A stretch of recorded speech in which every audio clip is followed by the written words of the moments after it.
जय हिंद दोस्तों, मास्टर जी info channel पर आपका स्वागत है। दोस्तों आज हम लोग देखने वाले हैं बिहार सचिवालय के लिए किरण पब्लिकेशन का सेट नंबर 5।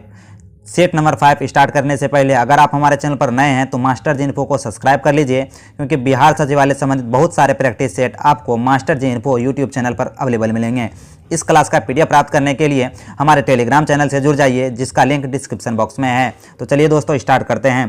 पहला जो प्रश्न है, राष्ट्रीय हरित न्यायाधिकरण की स्थापना किस वर्ष की गई थी? तो राष्ट्रीय हरित न्यायाधिकरण की स्थापना जो है 2010 में की गई थी। बात करें राष्ट्रीय हरित न्यायाधिकरण जो सर्वप्रथम लागू किया गया था तो वह देश कौन सा था? तो वह ऑस्ट्रेलिया था, दूसरा न्यूजीलैंड था, उसके बाद भारत ने किया है। चलते हैं अगले प्रश्न की ओर।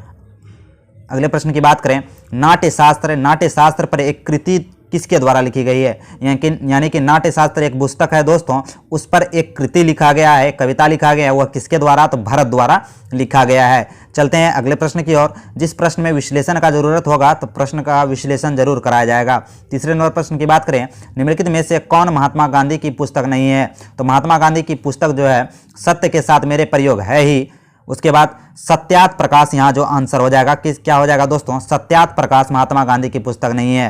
सत्यार्थ प्रकाश की बात करें तो दोस्तों तो यह 1875 सत्यार्थ प्रकाश 1875 में लिखी गई पुस्तक है, और इसके जो लेखक हैं दयानंद सरस्वती जी हैं। सत्यार्थ प्रकाश के लेखक कौन हैं? तो दयानंद सरस्वती हैं, जो समाज सुधारक और आर्य समाज के संस्थापक भी रह चुके हैं। तो आर्य समाज के संस्थापक स्वामी दयानंद सरस्वती हैं और सत्यार्थ प्रकाश के भी लेखक दयानंद सरस्वती हैं। और इनमें से दोस्तों देख सकते हैं हिंद स्वराज के लेखक महात्मा गांधी हैं, ईश्वर का मार्ग महात्मा गांधी द्वारा लिखा गया, सत्य के साथ मेरे प्रयोग ये तो महात्मा गांधी की आत्मकथा ही है। चलते हैं अगले प्रश्न की ओर दोस्तों। चौथे नंबर प्रश्न की बात करें, अंतर्राष्ट्रीय सौर गठबंधन का मुख्यालय कहाँ है? तो अंतर्राष्ट्रीय सौर गठबंधन का जो मुख्यालय है दोस्तों वह कहाँ है? तो भारत में है। अंतर्राष्ट्रीय सौर गठबंधन का जो मुख्यालय है वह भारत में है। बात करें भारत द्वारा यह शुरू किया गया पहल अब 121 देशों का एक गठबंधन हो गया है, जिनमें ज़्यादातर वैसे देश शामिल हैं जहाँ सूर्य की रोशनी तेज पड़ती है। ये देश पूर्ण रूप से या आंशिक रूप से कर्क रेखा और मकर रेखा के बीच स्थित है। ठीक है दोस्तों, इसका जो मुख्यालय है गुरुग्राम हरियाणा में है। ये भी याद रखेंगे कि अंतर्राष्ट्रीय सौर गठबंधन का जो मुख्यालय है गुरुग्राम हरियाणा में है। चलते हैं दोस्तों अगले प्रश्न की ओर। अगला जो प्रश्न है, भारत सरकार का प्रथम विधि अधिकारी कौन होता है? तो भारत सरकार जो प्रथम विधि अधिकारी होता है वह कौन होता है? यह प्रश्न पूछा जा रहा है। तो अटॉर्नी जनरल होता है। भारत सरकार का प्रथम विधि अधिकारी अटॉर्नी जनरल होता है, जिसे महान्यायवादी भी कहते हैं। बात करें महान्यायवादी की दोस्तों तो अनुच्छेद 143 143 आर्टिकल 143 के तहत भारत का एक महान्यायवादी होगा, जिसे भारत का प्रथम विधि अधिकारी भी माना जाता है। सॉलिसिटर जनरल की बात करें दोस्तों तो ये राज्य में होता है। चलते हैं अगले प्रश्न की ओर। अगला प्रश्न की बात करें दोस्तों, और एक और प्रश्न पूछा जाता है कि राष्ट्रपति द्वारा सर्वोच्च न्यायालय में किए गए किसी भी संदर्भ में भारत सरकार का प्रतिनिधित्व यही करते हैं। कौन? तो अटॉर्नी जनरल। छठे नंबर प्रश्न की बात करें दोस्तों, छठा नंबर जो प्रश्न है, भारत में निम्नलिखित में से किसे द्वितीय पंचवर्षीय योजना में मुख्य वास्तुकार के रूप में जाना जाता है? तो छठा का जो सही आंसर हो जाएगा दोस्तों ये हो जाएगा कौन? तो ये आंसर जो है दोस्तों ये प्रसन्नता चंद्रा महालोबिस यानी कि पीसी महालोबिस हो जाएगा, क्योंकि दूसरा जो पंचवर्षीय योजना तैयार किया गया था दोस्तों ये पीसी महालोबिस द्वारा तैयार किया गया था। प्रथम पंचवर्षीय योजना एचडी मॉडल पर आधारित था, एचडी मॉडल पर आधारित था। दूसरा पंचवर्षीय योजना यहाँ बात कर रहा है दोस्तों तो पीसी महालोबिस द्वारा तैयार किया गया था। चलते हैं अगले प्रश्न की ओर। द्वितीय पंचवर्षीय योजना की कुछ चर्चा कर ले दोस्तों। तो द्वितीय पंचवर्षीय योजना 1956 से 61 में प्रारंभ हुई थी। पहली पंचवर्षीय योजना 51 से 56, दूसरा 56 से 61 में। बात करें महालोबिस मॉडल के आधार पर कार्य की गई थी तो दूसरी पंचवर्षीय योजना। चलते हैं अगले प्रश्न की ओर। सातवां नंबर प्रश्न की बात करें दोस्तों, राज्यसभा के उपाध्यक्ष को चुना जाता है। तो राज्यसभा के जो अध्यक्ष को चुना जाता है तो राज्यसभा के सदस्यों द्वारा। राज्यसभा के उपाध्यक्ष को चुना जाता है राज्यसभा के सदस्यों द्वारा। राज्यसभा के अध्यक्ष कौन होते हैं दोस्तों? तो राज्यसभा के जो अध्यक्ष होते हैं वो कौन होते हैं? तो उपराष्ट्रपति होते हैं। बात करें राज्यसभा के सभापति की अनुपस्थिति में राज्यसभा की कार्यवाही की अध्यक्षता उपराज्यसभा अध्यक्ष करते हैं। बात करें जब वह अध्यक्षता करता है तो परिषद की अध्यक्षता करते समय उसके पास अध्यक्ष के समान शक्ति होती है। चलते हैं 8वें नंबर प्रश्न की ओर दोस्तों। वीडियो अच्छा लगे तो मास्टर जी इन्फो को सब्सक्राइब कर ले, क्योंकि बिहार सचिवालय से संबंधित बहुत सारे प्रैक्टिस सेट आपको यहाँ पर अवेलेबल मिलेंगे। 8वें नंबर प्रश्न की बात करें, महावीर स्वामी के पिता सिद्धार्थ का संबंध था। तो महावीर स्वामी के पिता सिद्धार्थ का जो संबंध था वज्जी संघ के एक गणराज कुंडल ग्राम से था। वज्जी संघ के वो सरदार थे और यह कुंडल ग्राम में पड़ता है। तो महावीर स्वामी के जो पिता सिद्धार्थ हैं वो वज्जी संघ के मुखिया थे। ठीक है दोस्तों, तो चलते हैं दोस्तों अगले प्रश्न की ओर। महावीर स्वामी का जन्म कुंडल ग्राम वैशाली में हुआ था, ये भी हमें याद रखना है। 9वें नंबर प्रश्न की बात करें दोस्तों कि निम्नलिखित में से कौन सा समवर्ती सूची का हिस्सा है। तो कौन सा समवर्ती सूची का हिस्सा है, ये बात करें दोस्तों तो शिक्षा जो यहाँ हो जाएगा समवर्ती सूची का हिस्सा है। शिक्षा जो है समवर्ती सूची का हिस्सा है। बात करें दोस्तों, शिक्षा भारतीय संविधान की समवर्ती सूची में आती है। दोनों संसद और राज्य विधायिका समवर्ती सूची में शामिल किसी भी मामले में संबंध में कानून बना सकता है। तो समवर्ती सूची में दोस्तों राज्य भी कानून बना सकता है और संसद भी कानून बना सकता है। बात करें वर्तमान में समवर्ती सूची में 52 विषय हैं। वर्तमान में समवर्ती सूची में 52 विषय हैं। ठीक है दोस्तों, तो और पूछे संघ सूची में तो 100 विषय हैं। राज्य सूची में 61 विषय हैं। राज्य सूची में 61 विषय हैं, समवर्ती सूची में 52 विषय हैं और संघ सूची में 100 विषय हैं। ये भी प्रश्न पूछा जाता है। चलते हैं 10वें नंबर प्रश्न की ओर। 10वां नंबर जो प्रश्न है, भारतीय संविधान का निम्नलिखित कौन सा अनुच्छेद धन विधेयक को परिभाषित करता है। तो धन विधेयक को परिभाषित जो करता है अनुच्छेद 110। धन विधेयक को कौन परिभाषित करता है, तो अनुच्छेद 110 धन विधेयक को परिभाषित करता है। धन विधेयक केवल लोकसभा में ही पेश किया जाता है। धन विधेयक केवल लोकसभा में ही पेश किया जाता है। दोस्तों यदि कोई प्रश्न उठता है कि विधेयक धन विधेयक है या नहीं, तो यह कौन तय करेगा, तो धन विधेयक कोई बिल है या नहीं यह सिर्फ लोकसभा अध्यक्ष तय करेंगे। ये भी प्रश्न आपको याद रखना है। चलते हैं 11वें नंबर प्रश्न की ओर। 11वां नंबर जो प्रश्न है, गौतम बुद्ध के जीवन की घटनाओं के संदर्भ में निम्नलिखित में से कौन सा सही नहीं है। तो कौन सा सही नहीं है ये प्रश्न पूछा जा रहा है दोस्तों। तो इसमें जो पहला उपदेश अमरावती ये गलत हो जाएगा। पहला जो उपदेश है, गौतम बुद्ध ने सारनाथ के हिरन पार्क में 5 भिक्षुकों को अपना पहला उपदेश दिया था। तो अपना पहला जो उपदेश दिया था दोस्तों वह सारनाथ उत्तर प्रदेश में दिया था। जन्म इसका लुम्बिनी में हुआ था, सही है। ज्ञान प्राप्ति बोधगया में बिहार में हुआ था, ये भी सही है। निर्वाण यानी कि निधन जो है कुशीनगर में हुआ था, ये भी सही है। तो इसका जो सही आंसर हो जाएगा दोस्तों 11 का 4 सही आंसर हो जाएगा। ठीक है दोस्तों, तो अगले प्रश्न की ओर बढ़ते हैं। अगला जो प्रश्न है 12वां नंबर प्रश्न है, रामसर सम्मेलन को इस रूप में भी जाना जाता है। तो रामसर सम्मेलन जो है दोस्तों उसको किस रूप में जाना जाता है ये प्रश्न पूछा जा रहा है। इसका जो सही आंसर हो जाएगा आर्द्रभूमि के सम्मेलन में।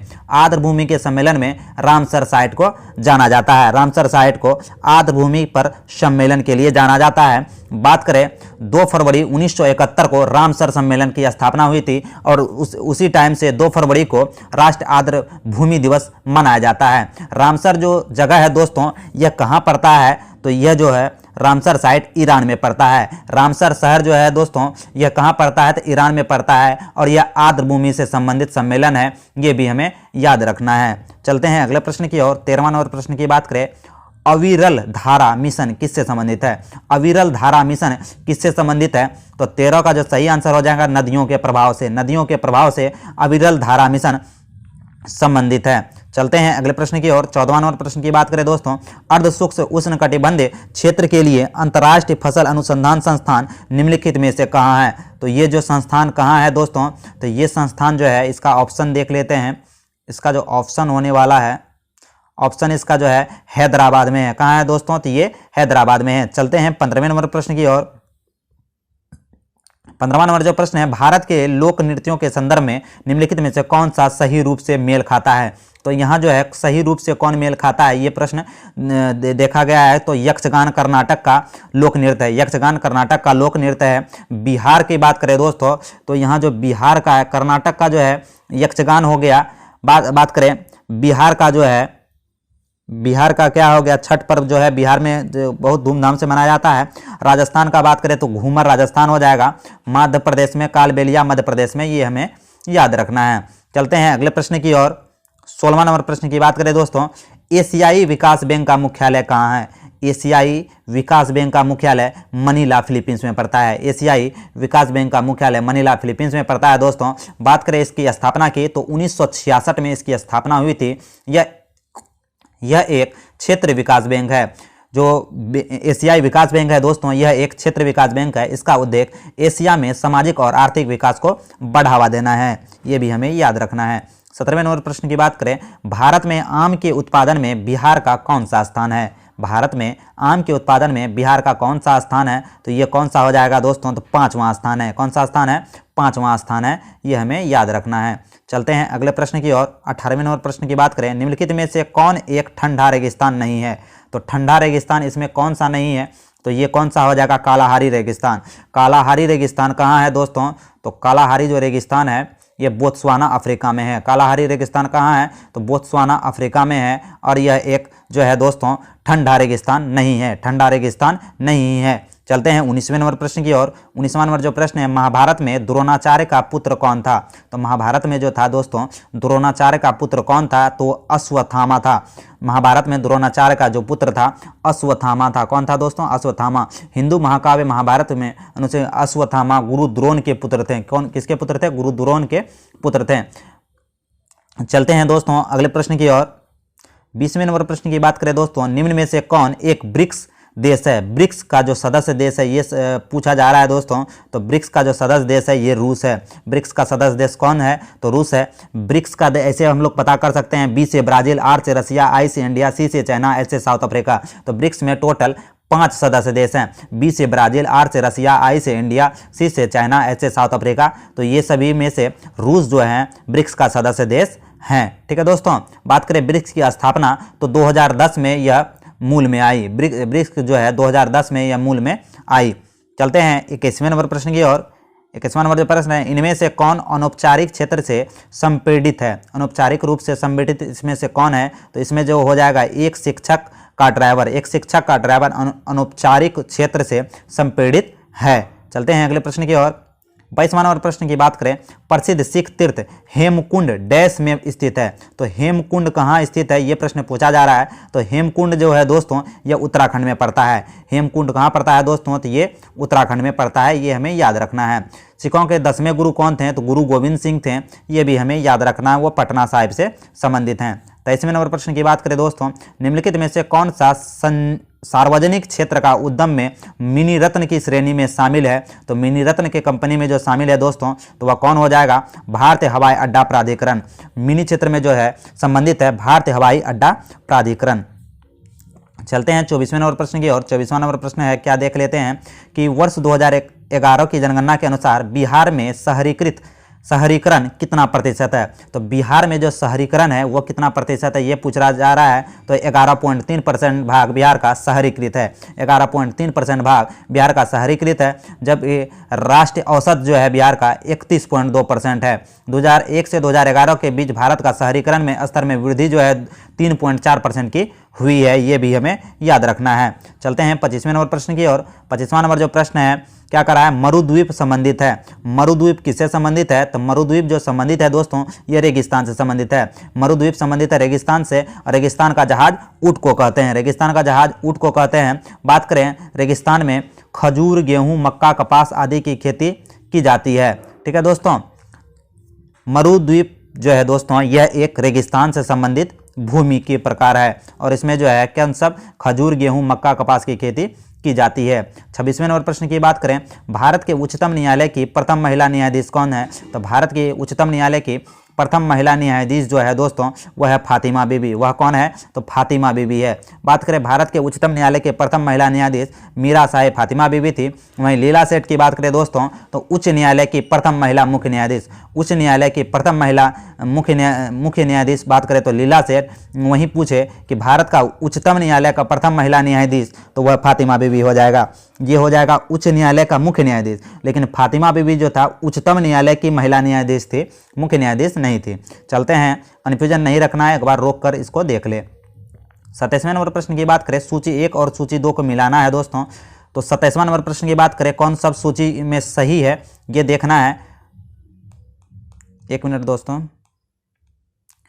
27 का जो आंसर हो जाएगा दोस्तों यहाँ पर पुलिकट झील तमिलनाडु में है। पुलिकट झील कहाँ है? तो पुलिकट झील तमिलनाडु में पड़ता है। चिल्का झील उड़ीसा में पड़ता है। वुलर झील जम्मू कश्मीर में पड़ता है। वहीं सांबर झील राजस्थान में पड़ता है। तो ये इसका क्रम हो जाएगा। पुलिकट झील तमिलनाडु में पड़ता है, चिल्का झील उड़ीसा में पड़ता है, वुलर झील जम्मू कश्मीर में और सांबर झील राजस्थान में। सांबर झील राजस्थान में ये इसका क्रम हो जाएगा। तो यहाँ जो 27 का सही आंसर होने वाला है दोस्तों, 27 का सही आंसर होने वाला है 1।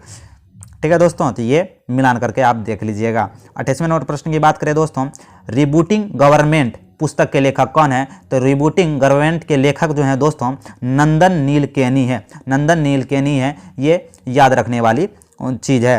तो कभी कभी बार बुक और उनके लेखक भी पूछे जाते हैं मिलान करने के लिए, तो याद रखेंगे। पूर्वी रेलवे का पहला पीपीपी मॉडल आधारित तेजस एक्सप्रेस ट्रेन किस मार्ग पर चलेगी? तो तेजस एक्सप्रेस ट्रेन जो है ये किस मार्ग पर चलेगी दोस्तों? तो दरभंगा नई दिल्ली, ये तो नहीं होगा दोस्तों। अगला देख लेते हैं, अगला जो इसका ऑप्शन है उसको देखेंगे। उसके बाद भागलपुर से नई दिल्ली, तो भागलपुर से नई दिल्ली के बीच जो है यह ट्रेन चलेगी, भागलपुर से नई दिल्ली के बीच चलेगी। बात करें तेजस का परिचालन भागलपुर, किऊल, पटना, दीनदयाल से रास्ते नई दिल्ली तक प्रस्थान करेगी। चलते हैं अगले प्रश्न की ओर। 30वां नंबर प्रश्न में बात करें, ड्राफ्टिंग कमेटी के चेयरमैन कौन थे? तो ड्राफ्टिंग कमेटी के जो चेयरमैन थे, अध्यक्ष थे, डॉक्टर भीमराव अंबेडकर थे। ड्राफ्टिंग कमेटी के अध्यक्ष कौन थे? तो डॉक्टर भीमराव अंबेडकर थे। बात करें दोस्तों, इस कमेटी में अंबेडकर को लगाकर टोटल 6 सदस्य थे। अंबेडकर को लगाकर कुल जो सदस्य थे दोस्तों, तो अंबेडकर जी को लगाकर टोटल 7 सदस्य थे। अंबेडकर जी अध्यक्ष थे और 6 अन्य सदस्य थे। बात करें राजेंद्र प्रसाद अध्यक्ष के थे। संचालन समिति के अध्यक्ष और राष्ट्र ध्वज समिति के अध्यक्ष डॉक्टर राजेंद्र प्रसाद थे। संचालन समिति और राष्ट्र ध्वज समिति के अध्यक्ष राजेंद्र प्रसाद थे। वहीं संघीय संविधान समिति और संघ शक्ति समिति पंडित नेहरू अध्यक्ष थे। संघीय संविधान समिति और संघ शक्ति समिति के अध्यक्ष पंडित नेहरू थे। ये भी हमें याद रखना है। चलते हैं अगले प्रश्न की ओर। 31वां नंबर प्रश्न, निम्नलिखित में से किसने उसी विषय में 2 नोबेल पुरस्कार प्राप्त किया है? तो किस विषय में नोबेल पुरस्कार प्राप्त किया है, ये प्रश्न पूछा जा रहा है। तो जॉन बर्डिन। जॉन बर्डिन जो है दोस्तों भौतिकी विज्ञान के क्षेत्र में 2 बार 1956 और 1972 में, यानी कि 1956 और 1972 में क्या किया है? तो भौतिकी के क्षेत्र में नोबेल पुरस्कार प्राप्त किया है। क्या है दोस्तों? तो भौतिकी के क्षेत्र में नोबेल पुरस्कार प्राप्त किया है। जबकि फ्रेडरिक सेंगर ने रसायन विज्ञान में 2 बार नोबेल पुरस्कार जीता है। चलते हैं अगले प्रश्न की ओर। अगला जो प्रश्न है, निम्नलिखित में से किस देश में 31 अगस्त को स्वतंत्रता दिवस मनाया जाता है? तो किस देश में 31 अगस्त को स्वतंत्रता दिवस मनाया जाता है? तो उपरोक्त सभी हो जाएगा दोस्तों, यानी कि किर्गिस्तान भी हो जाएगा, मलेशिया भी हो जाएगा, ट्रिनिडाद और टोबैगो भी हो जाएगा। ठीक है दोस्तों, यहाँ 31 अगस्त को स्वतंत्रता दिवस मनाया जाता है। 33वें नंबर प्रश्न की ओर चलते हैं दोस्तों। भारत का हिमाद्री स्टेशन स्थित है। भारत का जो हिमाद्री स्टेशन स्थित है वह अंटार्कटिक में है। भारत का हिमाद्री स्टेशन अंटार्कटिक में स्थित है। भारत का हिमाद्री स्टेशन अंटार्कटिक में स्थित है। वर्ष 2008 में भारत सरकार ने हिमाद्री अनुसंधान केंद्र की स्थापना की थी। तो ये भी हमें याद रखना है, 2008 में। 34वां नंबर प्रश्न है, कौन सा देश सर्वाधिक मरकरी का उत्पादन करता है? तो सर्वाधिक मरकरी का जो उत्पादन करता है वह मेक्सिको है। 35वें नंबर प्रश्न की बात करें, ग्रेनाडा स्थित है। ग्रेनाडा कहाँ स्थित है? तो ये कैरिबियन सागर में स्थित है। ग्रेनाडा कैरिबियन सागर में स्थित है और इसकी जो राजधानी है सेंट जॉर्ज है। इसकी राजधानी सेंट जॉर्ज है। 36वें नंबर प्रश्न की बात करें, सिल्क का सर्वाधिक उत्पादन कौन करता है? तो सिल्क का जो सर्वाधिक उत्पादन करता है चीन करता है। महान सिल्क मार्ग किसने? तो कनिष्क ने बनाए थे। भारत में सिल्क का सर्वाधिक उत्पादन कर्नाटक करता है। भारत में सिल्क का सर्वाधिक उत्पादन कर्नाटक करता है। 27वें नंबर प्रश्न की बात करें, निम्नलिखित में से कौन सी नदी विषुवत रेखा को 2 बार काटती है? तो विषुवत रेखा को 2 बार काटने वाली नदी कांगो नदी। विषुवत रेखा को 2 बार काटने वाली नदी कांगो नदी। ठीक है दोस्तों, 0 डिग्री को काटने वाली नदी कांगो नदी है। 2 बार काटने वाली नदी कांगो नदी है। बात करें दोस्तों, कांगो या जायरे नदी को अफ्रीका महाद्वीप को दूसरी सबसे लंबी नदी कहा जाता है और यह विषुवत रेखा को 2 बार काटती है। चलते हैं अगले प्रश्न की ओर। 38वें नंबर प्रश्न की बात करें, विश्व के सबसे बड़ी पर्वत श्रृंखला कौन सी है? तो विश्व की जो सबसे बड़ी पर्वत श्रृंखला है एंडीज पर्वतमाला है। विश्व की सबसे लंबी पर्वतमाला जो है, सबसे लंबी की बात करें तो यह कौन सा हो जाएगा दोस्तों? एंडीज जो है सबसे लंबी पर्वतमाला है। बात करें एंडीज के बारे में तो एंडीज दक्षिणी अमेरिका में अवस्थित है तथा इसकी सर्वोच्च चोटी एकांगुआ है। उसके बाद बात करें हिमालय काराकोरम विश्व की सबसे ऊंची चोटी है। हिमालय जो है विश्व की सबसे ऊंची चोटी है। वहीं सबसे लंबी चोटी बात करें तो एंडीज विश्व की सबसे बड़ी पर्वत श्रृंखला है। ठीक है दोस्तों, तो ये भी हमें याद रखना है। 39वें नंबर प्रश्न की बात करें, भारत का प्रथम न्यूक्लियर रिएक्टर कौन है? तो भारत का जो प्रथम न्यूक्लियर रिएक्टर है दोस्तों यह कौन हो जाएगा? तो अप्सरा। भारत का प्रथम न्यूक्लियर रिएक्टर अप्सरा है और इसका जो स्थापना हुआ था 1956 में हुआ था। बात करें इसकी स्थापना का तो 1956 में इसकी स्थापना हुई थी ट्रॉम्बे मुंबई में। कहाँ? ट्रॉम्बे, मुंबई में होमी जहांगीर भाभा की महत्वपूर्ण भूमिका रही थी, ये भी हमें याद रखना है। 40वें नंबर प्रश्न की बात करें, निम्नलिखित में से कौन सा ग्रह पृथ्वी की अपेक्षा आकार में छोटा है? तो पृथ्वी की अपेक्षा आकार में छोटा ग्रह कौन सा है? तो ये देख लेंगे दोस्तों। तो इसका जो सही आंसर होने वाला है ये हो जाएगा शुक्र। पृथ्वी के आकार का जो है छोटा ग्रह कौन सा है? तो ये हो जाएगा सूर्य। क्या कौन सा हो जाएगा दोस्तों? तो शुक्र हो जाएगा। ठीक है, 40 का आंसर शुक्र हो जाएगा। चलते हैं अगले प्रश्न की ओर। 41वें नंबर प्रश्न की बात करें, निम्नलिखित में से कौन सही सुमेलित नहीं है? तो यहाँ सही सुमेलित कौन नहीं है दोस्तों? तो ये बंगारा सिंचाई योजना बांका, ये सही नहीं है। तो इसका जो सही आंसर हो जाएगा 3 नंबर आंसर हो जाएगा।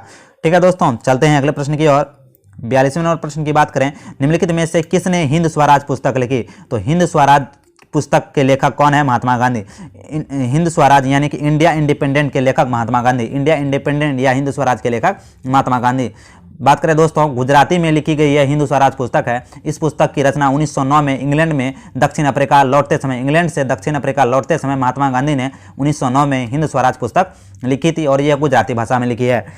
महात्मा गांधी द्वारा लिखित अन्य प्रमुख पुस्तक में सत्य के साथ मेरे प्रयोग, जो उनकी आत्मकथा है, यंग इंडिया, नवजीवन, हरिजन आदि समाचार पत्रों के संपादन भी महात्मा गांधी ने किए है। ये भी हमें याद रखना है। 43वें नंबर प्रश्न की बात करें, दिन और रात कहाँ बराबर होते हैं? तो दिन और रात जो बराबर है होते हैं दोस्तों, ये ध्रुव यानी कि पोल पर दिन और रात बराबर होते हैं। ध्रुव पर दिन और रात, सॉरी दोस्तों, ये इसका जो आंसर हो जाएगा विषुवत रेखा पर दिन और रात बराबर होते हैं। दिन और रात कहाँ बराबर होते हैं? तो विषुवत रेखा पर दिन और रात बराबर होते हैं। ऑप्शन नंबर 1 इसका सही है। चलते हैं दोस्तों 44वें नंबर प्रश्न की ओर। 44वें नंबर प्रश्न की बात करें, ग्रेट बैरियर रीफ कहाँ है? तो ग्रेट बैरियर रीफ जो है दोस्तों, ये हो जाएगा प्रवाल रचनाएं। ग्रेट बैरियर रीफ प्रवाल रचनाएं होती है। ठीक है दोस्तों, चलते हैं अगले प्रश्न की ओर। 45वें नंबर प्रश्न के बाद, अंतर्राष्ट्रीय न्यायालय का मुख्यालय कहाँ है? तो अंतर्राष्ट्रीय न्यायालय का मुख्यालय द हेग है। अंतर्राष्ट्रीय न्यायालय का मुख्यालय द हेग है और इसकी स्थापना 1945 में हुई थी। इसकी स्थापना 1945 में हुई थी और इसका मुख्यालय द हेग में है। इसका मुख्यालय नीदरलैंड के द हेग में अवस्थित है। भारत के दलवीर सिंह भंडारी इस न्यायालय के वर्तमान में न्यायाधीश हैं। भारत के दलवीर सिंह भंडारी इस न्यायालय के वर्तमान में न्यायाधीश हैं। ये भी हमें याद रखना है। चलते हैं अगले प्रश्न की ओर। अंतर्राष्ट्रीय परमाणु ऊर्जा एजेंसी का मुख्यालय कहाँ है? तो अंतर्राष्ट्रीय परमाणु ऊर्जा एजेंसी का जो मुख्यालय है दोस्तों, वह कहाँ है? तो वियना, ऑस्ट्रिया में है। अंतर्राष्ट्रीय परमाणु ऊर्जा एजेंसी का जो मुख्यालय है वियना, ऑस्ट्रिया में, ये भी याद रखना है।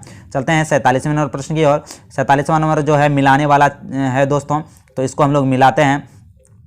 47वें नंबर को हम लोग मिला लेते हैं। क्या कह रहा है? तो पानीपत का जो युद्ध हुआ था 1526 में हुआ था। तो पानीपत का युद्ध 1526 में हुआ था, प्रथम युद्ध। ठीक है दोस्तों, प्लासी का युद्ध जो है 1757 में हुआ था। प्लासी का युद्ध 1757 में हुआ था। उसके बाद बात करें कि हल्दी घाटी युद्ध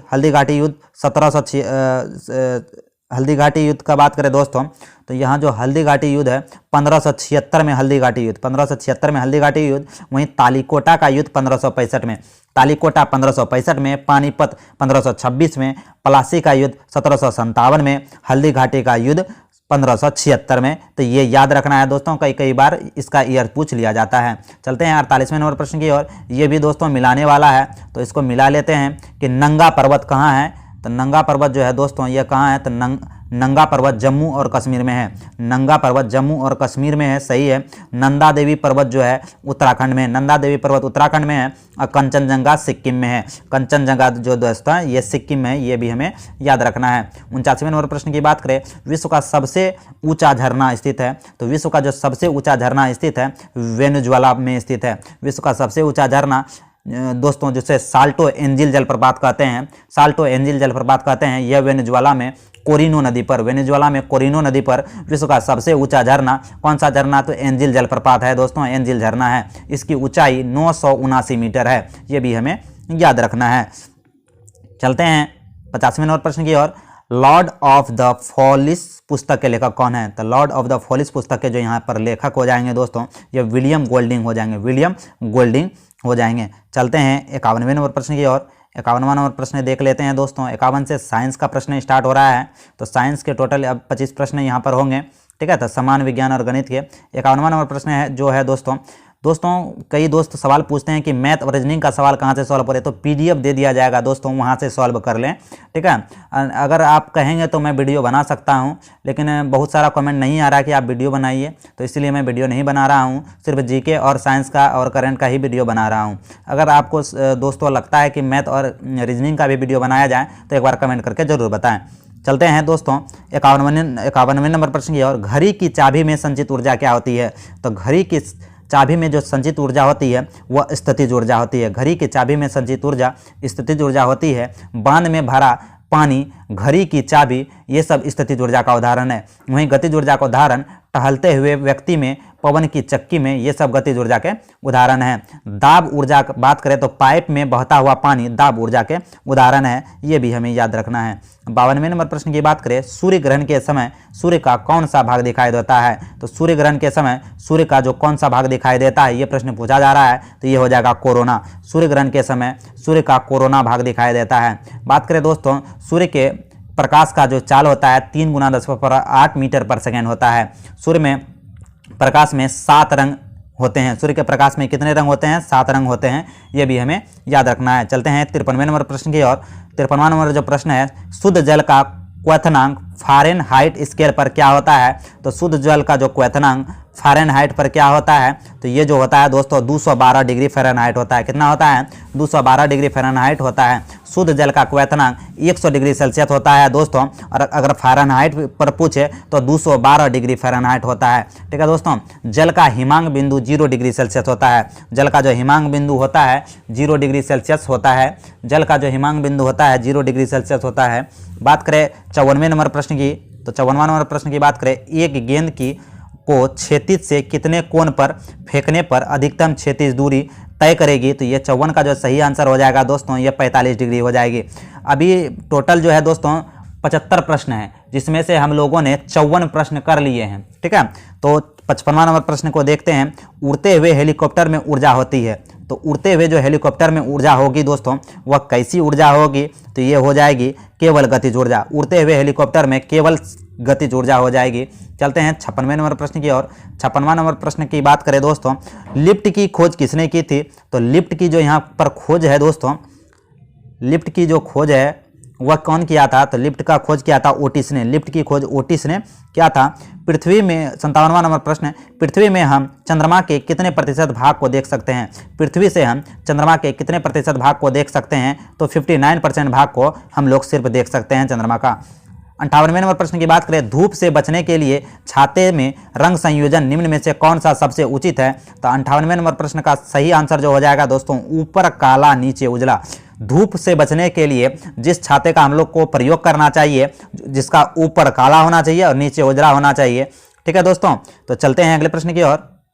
59वां नंबर प्रश्न की बात करें, कागज पर अंगुलियों की छाप की पहचान उस पर प्रतिदीप्ति चूर्ण छिड़क कर तथा निम्न प्रकार से देखकर की जाती है। तो 59 का जो सही आंसर होने वाला है दोस्तों, 59 का सही आंसर होने वाला है पराबैंगनी किरणें, पराबैंगनी प्रकाश, ठीक है। पराबैंगनी प्रकाश कागज पर अंगुलियों की छाप की पहचान उस पर प्रतिबिंबन चूर्ण छिड़क कर तथा पराबैंगनी प्रकाश में देखकर की जाती है। अवरक्त प्रकाश की बात करें, इंफ्रारेड लाइट की बात करें, तो रिमोट में प्रयुक्त जो प्रकाश है दोस्तों, इंफ्रारेड लाइट है, अवरक्त प्रकाश है। यानी कि रिमोट जो काम करता है अवरक्त प्रकाश इंफ्रारेड लाइट पर कार्य करता है। वहीं पराबैंगनी किरणों से त्वचा कैंसर होता है, ये भी हमें याद रखना है। चलते हैं अगले प्रश्न की ओर। 60वां नंबर प्रश्न है, वीडियो अच्छा लगे तो मास्टर्स इन्फो को सब्सक्राइब कर लें और ज़्यादा से ज़्यादा वीडियो को शेयर करें। 60वां नंबर जो प्रश्न है, दो संधारित्र जिनकी धारा 2F व 3F है श्रेणी में जोड़ा जाता है। एक तीसरा संधारित्र जिनकी धारिता 1 फैराडे है को इनके समांतर जोड़ा गया है, तो परिणामी धारिता क्या है? तो परिणामी जो धारिता होगी दोस्तों, तो इसको बनाकर देख लेंगे दोस्तों। 2F × 3F बटे 2F + 3F बराबर 6/5 है। तो इस तरह से हम लोग बनाकर देख लेंगे। इसका जो सही आंसर होने वाला है दोस्तों 11/5 F हो जाएगा, ठीक है दोस्तों। चलते हैं अगले प्रश्न की ओर। तो न्यूमेरिकल जो है आपको PDF दे दिया जाएगा, वहां से आप देखकर बना सकते हैं।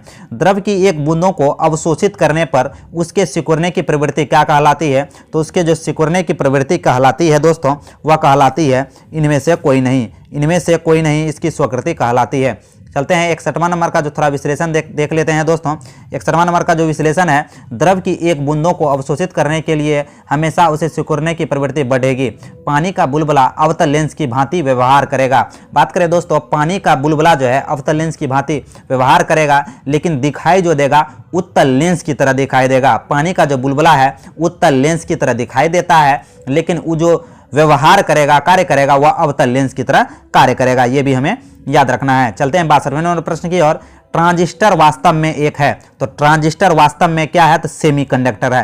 ट्रांजिस्टर क्या है, वास्तव में एक सेमीकंडक्टर है। ये भी हमें याद रखना है। चलते हैं 63वें नंबर प्रश्न की ओर। तारे का भविष्य निर्भर करता है, तो तारे का जो भविष्य निर्भर करता है दोस्तों, ये किस पर, तापमान पर निर्भर करता है। तारे का भविष्य तापमान पर निर्भर करता है। तारे का भविष्य तापमान पर निर्भर करता है। और तारे अगर टिमटिमाते हैं तो वायुमंडल अपवर्तन के कारण, तारे टिमटिमाते हैं वायुमंडल अपवर्तन के कारण तारों का तापमान अलग अलग होता है। ये भी हमें याद रखना है।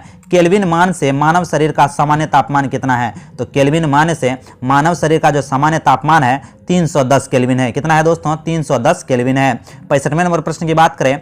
किसी व्यक्ति को अपनी पूरी छाया देखने के लिए उसे, किसी लंबे व्यक्ति को अपना संपूर्ण प्रतिबिंब देखने के लिए 1.5 मीटर के लिए आवश्यक दर्पण की न्यूनतम लंबाई कितनी होनी चाहिए, तो किसी व्यक्ति को अपनी पूरी छाया देखने के लिए उसे अपनी लंबाई के आधी लंबाई के दर्पण की आवश्यकता होती है।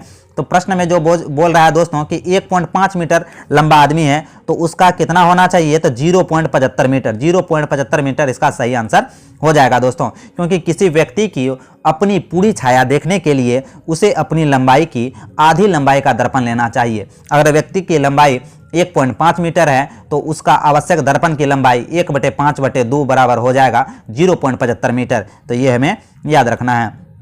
66वें नंबर प्रश्न की बात करें। पसीना रोधी पदार्थों में सामान्यतः निम्नलिखित में से क्या होता है, तो पसीना रोधी पदार्थों में जो होता है दोस्तों एल्युमिनियम यौगिक होता है। पसीना रोधी पदार्थों में एल्युमिनियम यौगिक होता है। चलते हैं 67वें नंबर प्रश्न की ओर। किस वैज्ञानिक ने गोबर गैस प्रणाली का आविष्कार किया था, तो गोबर गैस प्रणाली का जो आविष्कार किया था वो CB देसाई द्वारा किया गया था। गोबर गैस प्रणाली की आविष्कार CB देसाई ने किया था। वहीं CB रमन ने रमन प्रभाव की खोज की 1930 में, 1928 में खोजा, और 1930 में CB रमन को 1930 में भौतिकी का नोबेल पुरस्कार मिला। ये भी हमें याद रखना है। चलते हैं 68वें नंबर प्रश्न की ओर। 68वां नंबर जो प्रश्न है, पैरासीटामोल किस प्रकार की औषधि है, तो पैरासीटामोल जो है किस प्रकार की औषधि है, ये देखने वाली चीज है। तो पैरासीटामोल जो है दोस्तों प्रतिज्वरकारी और पीड़ाहारी है। प्रतिज्वरकारी और पीड़ाहारी है, तो इसका सही आंसर ऑप्शन नंबर ए हो जाएगा। इससे पहले जो हम लोग 67वां नंबर प्रश्न देखे दोस्तों JC बोस के बारे में, तो JC बोस क्रिस्कोग्राफ के आविष्कारक JC बोस थे। वहीं हरिगोविंद खुराना की बात करें तो उन्होंने न्यूक्लिक एसिड में न्यूक्लियोटाइड को क्रम की खोजा था। वहीं गोबर गैस प्रणाली CB देसाई था। ये भी हमें याद रखना है। चलते हैं 69वें नंबर प्रश्न की ओर। 69वां नंबर प्रश्न की बात करें।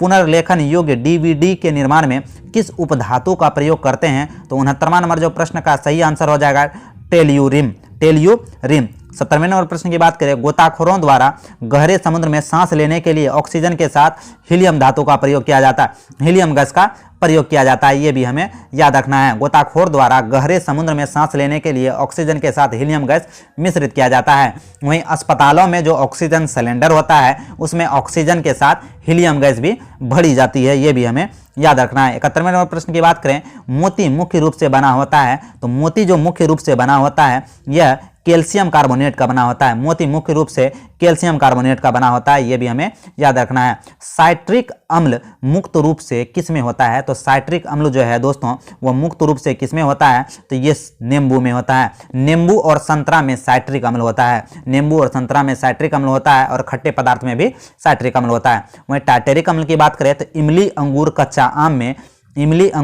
आम में टार्टेरिक अम्ल होता है। वहीं सेब में मैलिक अम्ल होता है। वहीं लैक्टिक अम्ल दूध और दही में लैक्टिक अम्ल होता है। एक बार फिर देख लेते हैं दोस्तों। नींबू संतरा खट्टे पदार्थ साइट्रिक अम्ल, इमली अंगूर कच्चा आम टार्टेरिक अम्ल, सेब मैलिक अम्ल, वहीं दूध और दही लैक्टिक अम्ल। ये भी हमें याद रखना है। चलते हैं अगले प्रश्न की ओर। हमारे शरीर में नमक की मात्रा कितनी होती है? तो हमारे शरीर में जो नमक की मात्रा होती है दोस्तों 0.4% होती है। हमारे शरीर में नमक की मात्रा 0.4% होती है। बात करें हमारे शरीर में ऑक्सीजन 65% होता है। हमारे शरीर में ऑक्सीजन 65% होता है। हमारे शरीर में कार्बन डाइऑक्साइड 18.5% होता है। हमारे शरीर में हाइड्रोजन 9.5% होता है। हमारे शरीर में नाइट्रोजन 3.3% होता है। ये भी हमें याद रखना है। 74 नंबर प्रश्न की बात करें दोस्तों, मानव मूत्र का पीला रंग किस वजह से होता है? तो मानव मूत्र का जो पीला रंग होता है वह किस वजह से होता है दोस्तों? तो इसका जो सही आंसर हो जाएगा ये हो जाएगा यूरोक्रोम के कारण। मानव मूत्र का पीला रंग यूरोक्रोम का कारण होता है। मानव मूत्र का पीला रंग यूरोक्रोम के कारण होता है। मानव मूत्र का पीएच मान पूछे तो पीएच मान इसका 6 हो जाएगा। वहीं बात करें मानव मूत्र में माध्यम से विटामिन सी उत्सर्जन होता है। मानव शरीर के एक दिन में लगभग 1.5 लीटर मूत्र बनता है। चलते हैं दोस्तों किरण पब्लिकेशन का बिहार सचिवालय के लिए सेट नंबर 5 का आज का 75वां प्रश्न यानी कि अंतिम प्रश्न जीके और साइंस को मिलाकर। तो एक वयस्क मानव में सामान्यतः होते हैं, तो एक वयस्क मानव में सामान्यतः होते हैं 12 चवर्णक होते हैं। बात करें वयस्क मानव में दांतों की संख्या 32 होती है। यह 4 प्रकार के होते हैं, तो इंसीजर, केनाइन, प्रीमोलर और मोलर। इंसीजर, केनाइन, प्रीमोलर और मोलर। बात करें इंसीजर की संख्या 8 होती है, केनाइन की संख्या 4 होती है, प्रीमोलर की संख्या 8 होती है और मोलर की संख्या 12 होती है। बात करें जो दोस्तों मोलर सबसे लास्ट में आता है। तो टोटल जो दांतों की संख्या होती है वह 32 होती है दोस्तों। तो आज का दोस्तों बिहार सचिवालय के लिए किरण पब्लिकेशन का सेट नंबर 5 आप लोगों ने देखा। आशा करता हूं कि आज का वीडियो आपको काफ़ी पसंद आया होगा, क्योंकि आज जो दोस्तों विश्लेषण हुआ है भर भर के विश्लेषण हुआ है। तो दोस्तों आज का वीडियो ज़्यादा से ज़्यादा शेयर करें और बिहार सचिवालय की तैयारी में जोर शोर से लगे रहें, क्योंकि एग्जाम डेट आ चुका है और एग्जाम होना ही होना है। तो चलिए दोस्तों मिलते हैं अगले वीडियो में। हंसते रहिए, मुस्कुराते रहिए। इस क्लास का अगर आपको पीडीएफ चाहिए तो टेलीग्राम चैनल पर है, जो कि डिस्क्रिप्शन बॉक्स में लिंक है। तो वीडियो को ज़्यादा से ज़्यादा शेयर करें और चैनल को सब्सक्राइब जरूर करें। मास्टर जी इन्फो आपके लिए सदा सेवा देता रहेगा। जय हिंद, जय भारत।